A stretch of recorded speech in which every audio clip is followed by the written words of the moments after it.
Gisèle a 36 ans, toujours pas mariée, pas d'enfant, pas de fiancé. Sa vie sentimentale est au point mort. Elle vit chez sa tante, à Cocody. Ce matin-là, alors qu'elle sort de sa chambre, sa tante la fixe longuement, puis pousse un soupir bruyant. « À ton âge, moi j'étais déjà à mon troisième enfant, dit-elle en secouant la tête. Tu veux que je me mette à genoux pour que tu trouves un mari? Je me fiche de son métier, qu'il soit tapissier, couturier ou autre. Je veux juste te voir mariée et heureuse. Il faut te marier. Les gens vont dire que je t'ai mal élevé. Bientôt 40 ans, tu dois faire un enfant avant que ton corps dise non. Tu es une femme. J'espère que tu n'as pas oublié la ménopause, hein? Moi, j'ai fini de parler. » Gisèle baisse les yeux. Elle sort discrètement dans la cour. En allant acheter du pain, elle croise des voisines. Elle chuchote. « Toujours chez sa tante, » dit l'une. « À cet âge, sans mari? Quelle honte! Une femme sans mari, c'est qu'elle a raté sa vie, » ajoute une autre. Gisèle entend, mais elle ne répond pas. Un après-midi, elle rend visite à son amie Ashley, mariée depuis l'âge de 28 ans, mère de 3 enfants. « Être femme au foyer, ce n'est pas facile, » confie Ashley. « Mais au moins, il faut chercher. Internet est là.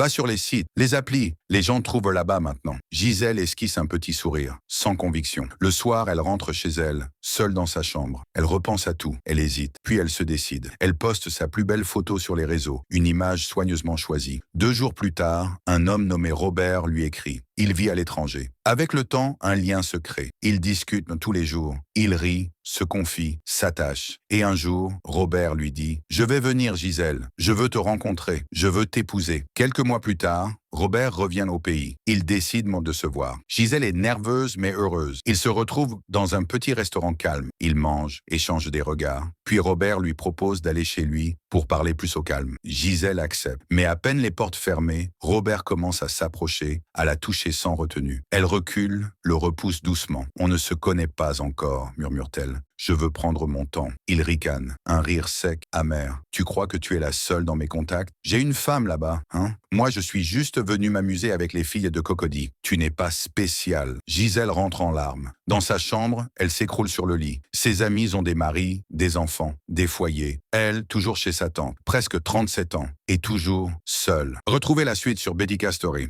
Betty Story, une histoire, une leçon.